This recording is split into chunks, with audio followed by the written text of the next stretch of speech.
Hey, what's up you guys? It's Simon. Welcome back to my channel. So for today's video, I am going to be reviewing a program that you guys suggested called iArtbook for the iPad.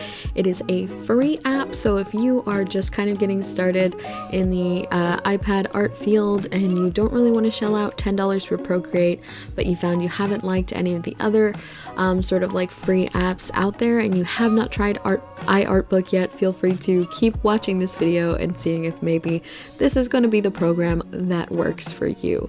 So the first thing that I want to get into obviously is my first impressions of the program. So the interface is really nice. It's very sleek, very professional.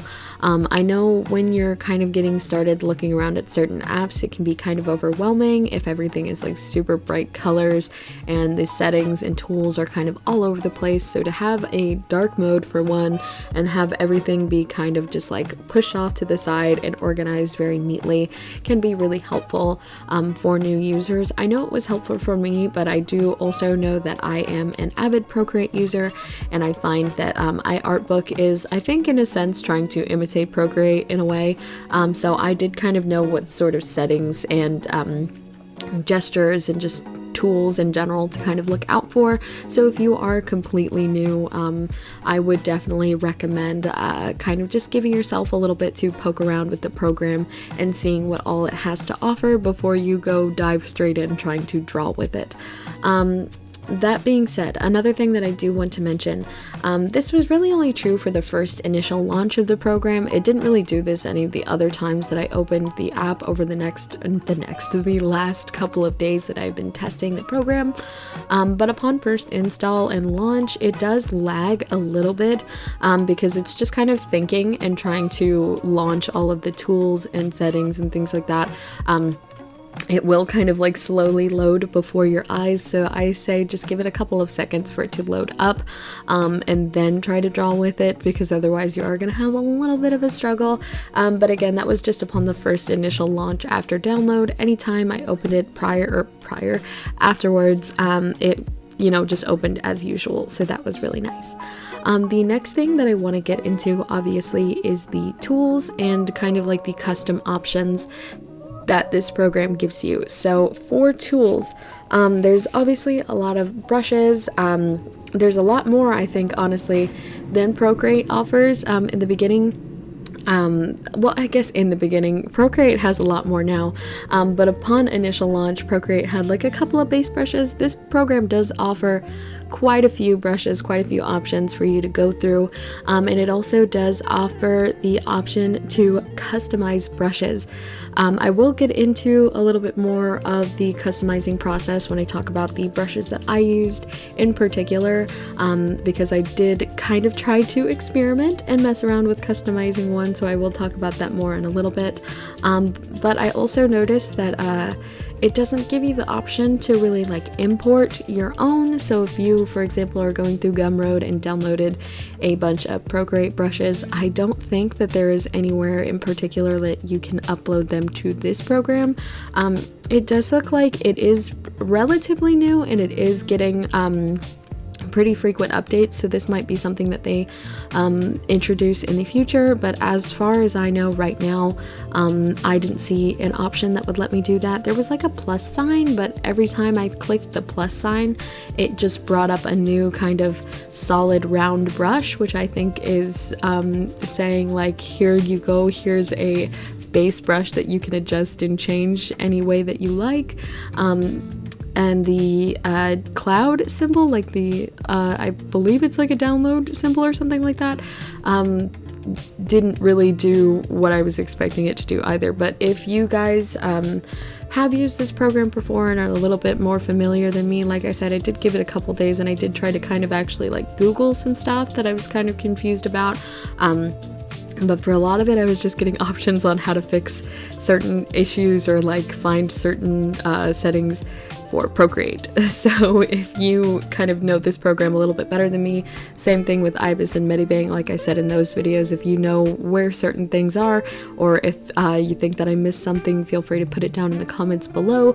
That way, people who are wanting to get more into using this program can find more stuff about it. Anyways, that being said, next thing that I want to talk about is palettes, color palettes. So normally this isn't something that I would really focus on in an art program just because, you know, most of them are kind of basic, but this program has so many. Procreate, I think upon its initial launch, had like 6 of them. This program has so many. There are so many like cool titles. Like I think there's one like Sunny Stump, there's like Moonlight Forest or something like that. Just really cool creative names with really nice colors in these palettes. They're very inspiring, which I think can be really nice for some beginner artists because color theory is hard. So to start with a palette that you can look at and be like, oh, that's really interesting, I can do this and this with this color, you know, just have something that kind of like gets you feeling a certain way, gets you kind of in the creative flow, I think is really nice. It also has something that can be really helpful, which are base palettes for things like skin tones and hair colors, although I was a little bit confused about one of them. It was something like, it had like a little cutesy name, but it was basically for orange hair, and it had 2 teals in it, which was very confusing to me. They were like some bright teals too, like I don't know if it was supposed to be like I get orange and blue are complementary colors, but whoa buddy, like that's teal, that is bright teal. I don't know what you're supposed to use that for, but you do you, that's a color. So yeah, I thought that was really interesting. But yeah, they can be really helpful. A lot of the other ones, it was only the orange hair that I noticed had 2 really weird colors in it. There was one for like blondes, brunettes, things like that. And then the skin tone palette is really good. I might genuinely like screenshot it so that I can steal it and use it in Procreate because Procreate has a feature that lets it kind of like, if you have a picture, it will look at it and read what colors are in there and create a palette that way. So I think I might do that because I really like the skin tone palette in this program. The last thing I want to mention about palettes, and I know I am putting a lot of emphasis on color palettes when there doesn't really need to be, but again, like I said before, for beginner artists, I just think it's really important to kind of have stuff like this because it teaches them color theory, and again, it can be really inspiring to just have a nice palette to look at. But the last thing I want to mention is it has a bunch of palettes themed after Disney princesses. There's like Mulan, Moana, Tiana, just a bunch of like different Disney princesses and things like that, which I thought was really creative, really interesting, really cool. I kind of wanted to use some of them, but I ended up just using the skin tone palette for this particular illustration. I just thought it was really neat to mention. So now I want to get into my actual process just so you guys can kind of get a feel for what it was like to actually use the program. So as for brushes that I used, ironically for sketching, in the sketching section, there is a brush called Thick Pencil. And I say ironically because if you are a returning watcher or subscriber of this channel, you will know that the brush that I use in Procreate for sketching and line art is called Thick Pencil. But the thing about it is this is a brush that I downloaded from Gumroad. Like, this is not a Procreate brush, it's literally a brush that I got from somebody else. So the fact that I found a brush in this program called Thick Pencil that was very similar, not super similar, but you know, it was a pencil texture and it was called Thick Pencil. That was insane to me. So yeah, that is the brush that I did end up going with, again, ironically. But there were some things that I wanted to change about it because I noticed that it has quite a bit more of a stabilization feature on this brush in this program than it does in Procreate, because again, it's created by 2 different people, so it's obviously different. But I did not like the stabilizer because for me, I really like when my sketches are kind of like loose and free-flowing. That's why I tend to use the same pencil for sketching that I use for line art as well, because I want to maintain that looseness in my line art. But I cannot have looseness in my line art or my sketch if the stabilization is really high. So I'm pretty sure I just went to tap the brush, and tapping the brush does bring it into the customization option. And then I think there's something on one of the sidebars, forgive me, cannot remember. In fact, I do have my iPad right up, so let me see if I can try to find the setting. I think it is called is it other? No, it's not other. Pencil. It's pencil. So if you tap the brush and then go to, oh no, I lied, it's calligraphy. Sausage fingers. It is called calligraphy in these settings. And there are two things. They're called delay and correction. I cannot remember what the pencil looked like prior. I think if I refresh, it will actually reset. Yes, so there is an option to reset it to its original settings if you kind of mess with it and decide you don't like it. So the initial settings were the delay was at 30% and the correction was at 34.9%. So correction is what, that stabilization is in this program. So in this program, they call it correction. So I lowered that completely down to 0. I believe I left the delay at 30%, but you can also kind of adjust that, and I think it will make it a little bit smoother as well. It will kind of follow you a little bit more. I think it'll kind of lower that kind of, how many times am I going to say kind of? It will sort of like adjust that fall off, if that makes sense. I don't know how to word this. It's really confusing without saying the same words over and over again. But essentially, that will make it a little bit looser.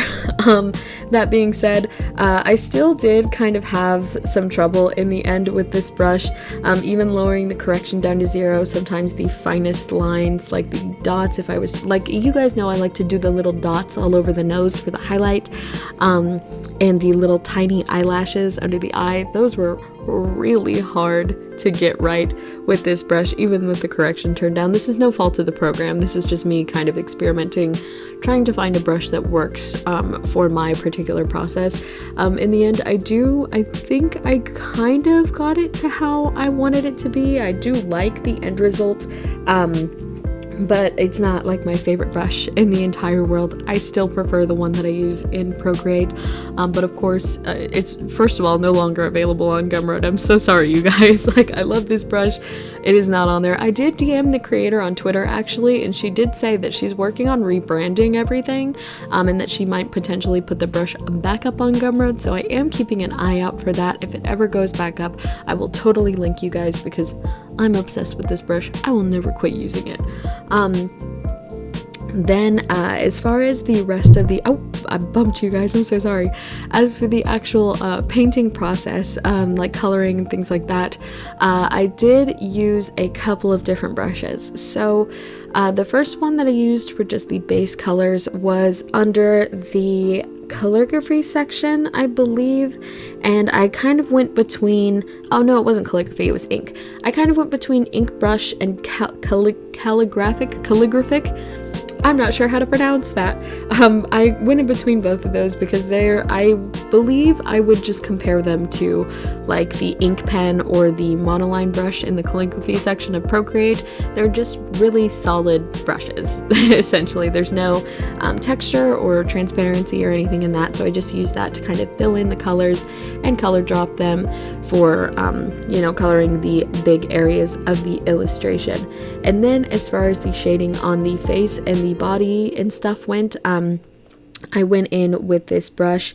I believe I used either the thick pencil or there was one other one. I think it was in calligraphy and it might have been semi-transparent line. I'm not 100% certain, but I did more so go for like just the thick pencil again. And then when it came to blending, so you guys know in Procreate, I love to use the smudge tool for blending, especially if I apply like a texture to the smudge tool. However, this program's smudge tool is my worst enemy. He makes me so angry, I don't understand him. So let me explain. There is, of course, an alpha lock function, as there is with most other art programs I have seen. So, when you go into Procreate, how I like to do my illustrations is I'll fill in the base tone, I will alpha lock it, I will fill in my shadows, and then I will blend with the smudge tool. That way I can, kind of go ham, go a little crazy, go all over the place without worrying about going outside of my line art because it is alpha locked. However, if I do that very same thing, if I do my base color, alpha lock it, put on my shadows, and then go to blend in this program, for some reason, the smudge tool just ignores the alpha lock and goes outside of the you know, framework that you've given it. I don't know why. I don't know if maybe there was like an instance where as I was testing it, I might have merged it with the background layer and then tried to smudge it, but I'm like pretty sure. In fact, I'm going to do it right now as I'm sitting with you guys and see if it still does it. So I am currently making a new layer. Got me a big old brush. I'll get a shadow. I'll alpha lock it. So click alpha lock. Adding in my darker color now and taking the smudge. Where did the smudge go? There it is. And yeah, it's going outside the lines. I am 100% certain I'm on a brand new layer, and it just is going outside of it. So that I don't understand. I don't know why the alpha lock is not affected by the smudge tool, but that obviously meant that using the smudge tool was an absolute no-go for my art process, because it would bring white in where I didn't want it. It would push me outside my line work and make me have to kind of like erase and go around everywhere, which is just not my cup of tea. So instead, what I had to do is kind of work with a couple of different brushes. Obviously, like I mentioned, I did those calligraphic ones, and then I also messed around with the thick pencil and kind of just color dropping like a lot of artists do in Photoshop. Again, this is no fault of the actual like art program other than the smudge tool. That is the art program's fault. Don't understand that. But just, you know, process wise, I did have to kind of color drop things to get a nice gradient. I did notice that there are a few brushes that sort of act as if they are a blur or a smudge tool, if that makes sense. So under the blur section, there's quite a few brushes. There's blurred source, there's blur, there's blur on pressure, there's jelly, there's semi-gloss, you know, just some things like that that you can kind of use as a smudge tool. They do work the same as a smudge tool in Procreate because you actually can't draw with these at all. They're not like an airbrush. They are exclusively used for blending, and they do adhere to the alpha lock. I just didn't really like using them because they were they're so airbrushy that it kind of made things look a little bit unnatural. So I did just end up, like I said, going back in with a thick pencil and kind of, you know, going back and forth between certain colors, color dropping things to get a really nice gradient. I think the best example of that would be on the sweater. I don't know if you guys can really tell in the video, but I did have to do quite a bit there. I did do some airbrushing on the face, obviously. That's where I started. So most of that is just the blur or blur on pressure brush. But her shirt is primarily that thick pencil and then just kind of going back and forth with a gradient. Her hair, I did try to get a little bit fancy with it. There is a brush in the retouch section called short hair, and I did try to add some texture to her hair with that because in Procreate, hair is where I use the smudge tool the most. Like, I literally just put base tone, shadow, smudge, everything so that I can get kind of the effect of, you know, hair strands and stuff like that.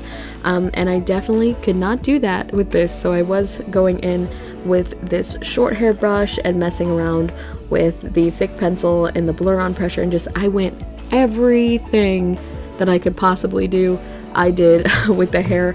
I think had I not had that retouch brush, this portion of the illustration would look kind of funky, kind of not as good.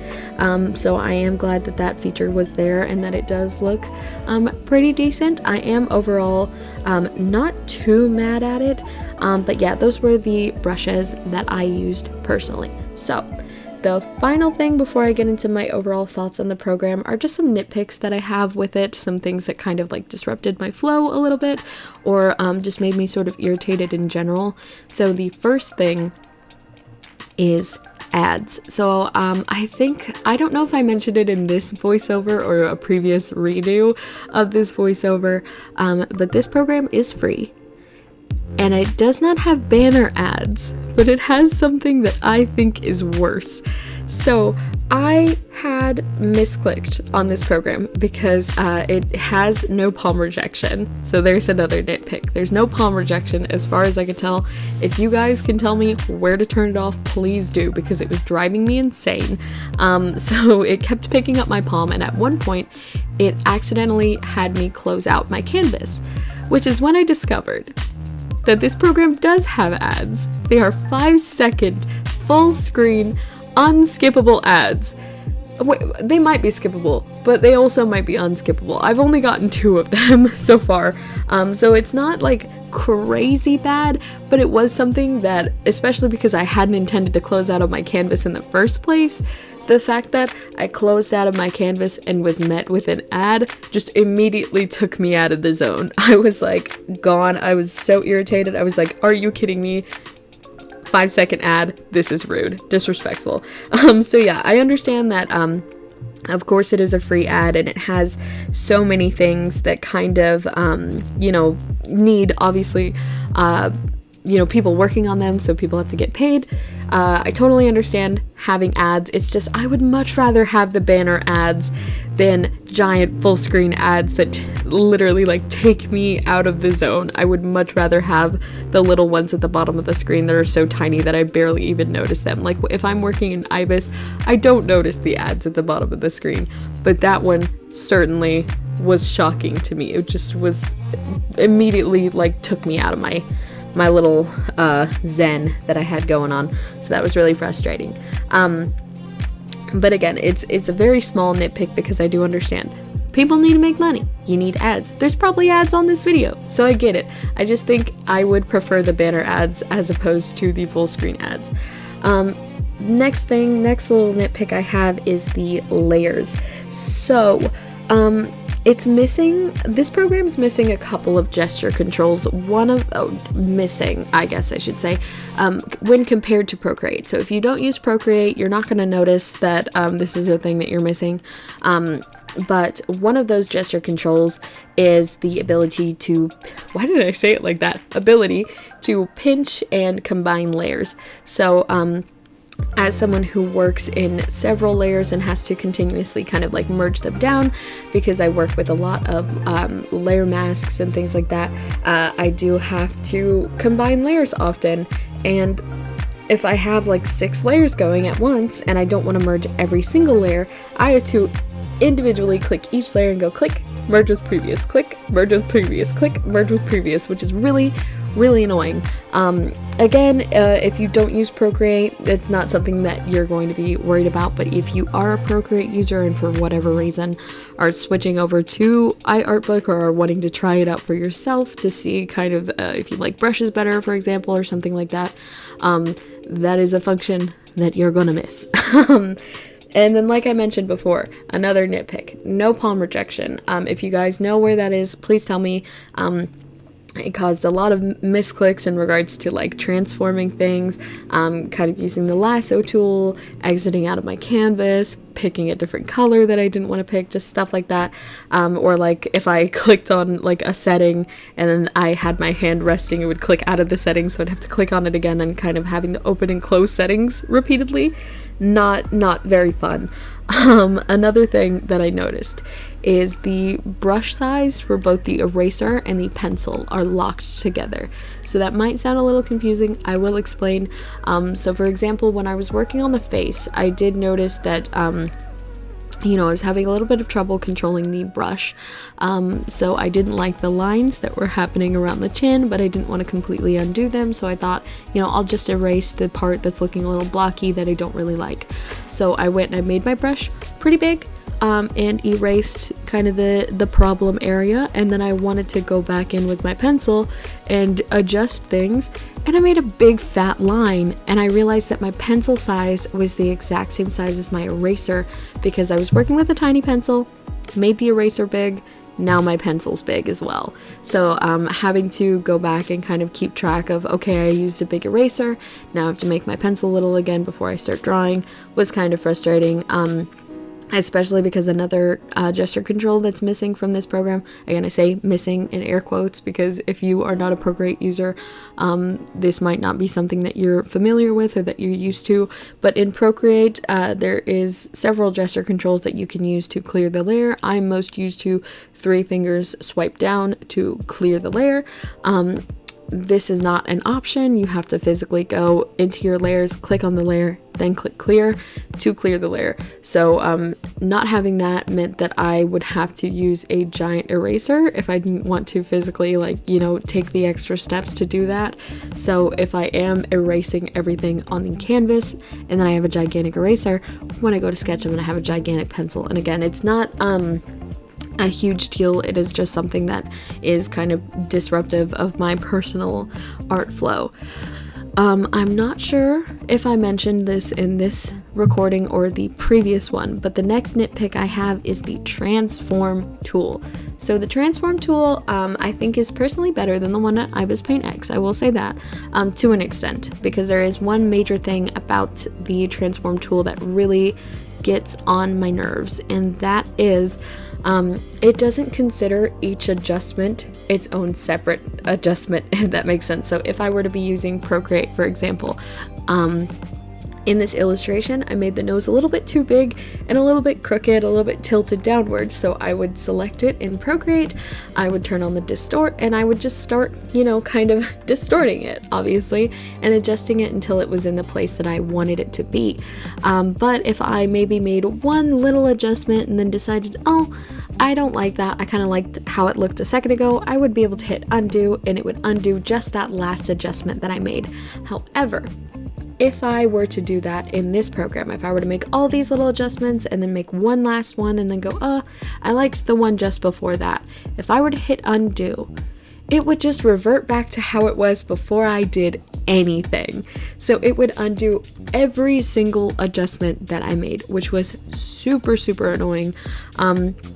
Another issue that I had was the fact that if I am using the transform tool and something is selected, I cannot zoom in to get closer to the area that I've selected. I have to deselect and then zoom in and then select again, because if I were to select something and then try to zoom in, like use the pinch zoom to see what I was doing, it would just make the area that was selected gigantic. It would stretch that area out as if I was trying to stretch it out intentionally, rather than me trying to zoom in. Even if you pinch the area that is not selected, if you pinch on the outside, it'll just bring it to that area, it'll make it big. So definitely kind of a again, a nitpick, a pet peeve of mine.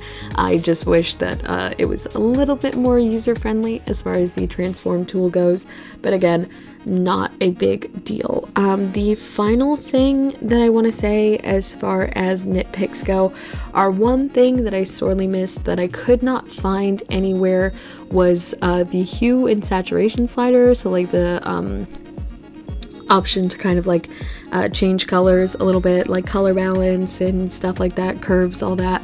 I could not find hue and saturation for the life of me. When I first started painting her hair, it was like this baby blue color, which I did not know because I accidentally had the brightness down on my iPad. So at first I did not realize it was light blue, and then after I had paused the recording and came back to it a couple of minutes later, I realized like, hey, I was trying to make this like a minty green. That's not right. Where's hue and saturation so I can adjust that? I could not find it, so instead I had to make a new layer, make a clipping mask on top of it, and then you know, kind of color drop until I found the right color to place over top and the right layer mode. Another thing I noticed is that there's only one type of mask, if that makes sense, and in Procreate there's a couple of different options. I don't really know how to use anything other than the clipping mask, but the setting in order to turn it on is literally just called create mask. So at first I thought there was no clipping mask because I thought it was gonna do whatever the other mask does. There's a different mask that isn't a clipping mask. I don't know what it is, I don't know what it does, could not tell you, but I thought there wasn't any clipping mask because it just said create mask. So I did think it was this other type of thing, but I eventually figured out that create mask is a clipping mask, which is great. I'm glad it has that, but wording was a little confusing. Other than that, again, those things are very nitpicky and are kind of really just associated with my particular art process. They might not be things that really irritate you, except for a few things like, you know, kind of the palm rejection thing, the smudge tool being a brat is definitely a problem.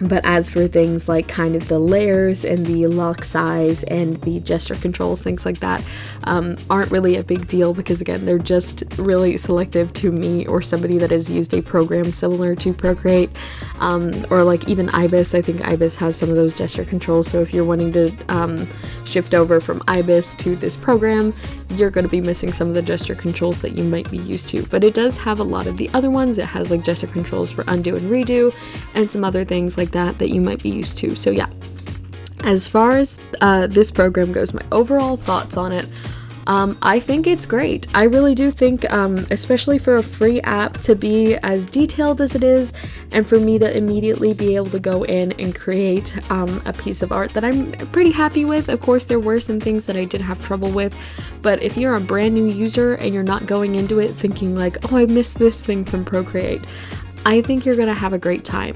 That being said, if you already have Procreate, I wouldn't necessarily recommend switching over to iArtbook, because it is essentially Procreate with kind of less options. I will say that if you want to look into maybe kind of like the different brushes that are on there that are a little bit different from Procreate, or maybe the different little color palettes and things like that, if you want to poke around with those, there's no harm in that.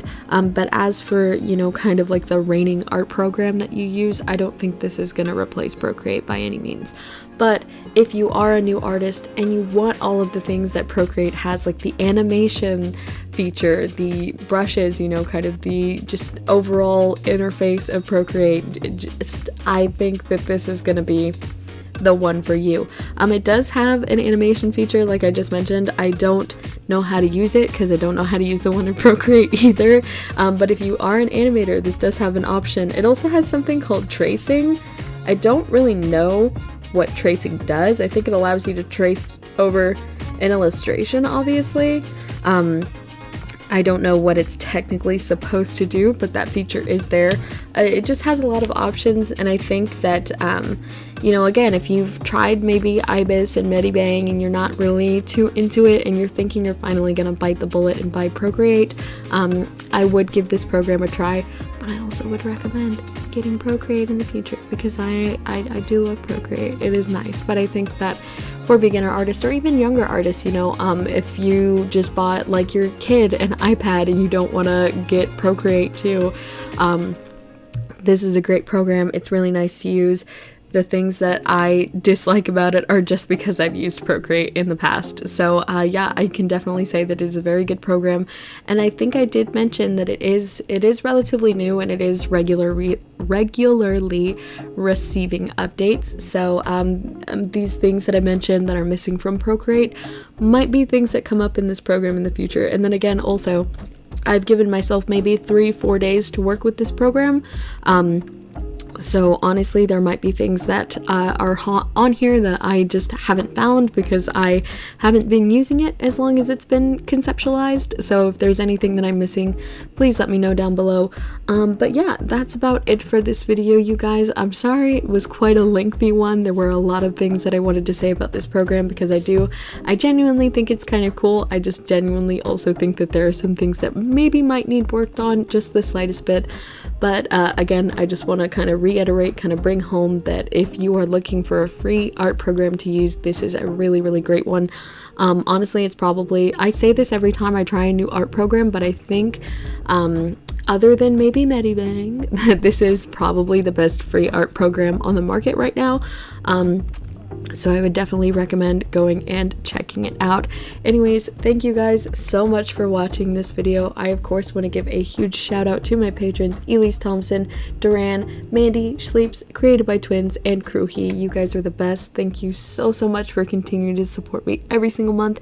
If you guys want to check out the Patreon, I've got a bunch of cool rewards on there, like shout outs alongside those dope people, and physical rewards like prints and stickers. Last month you guys saw a little bit of a sneak peek, I think, of the candy tier with the Sweet Tooth video that I did, the reverse speed paint. And then this month we're coming into October and I'm gonna be doing some horror stuff, some little slasher babes. It's gonna be really fun. I'm really excited about it. I haven't started sketching anything, but I do have some ideas in my head. So if you guys are into kind of like slasher, thriller, horror films, or just Halloween vibes in general, this month's Patreon tier is gonna be super sick. I'm very excited about it. But yeah, thank you guys so much for watching. If you liked it, don't forget to subscribe, and I will see you guys in the next one. Bye.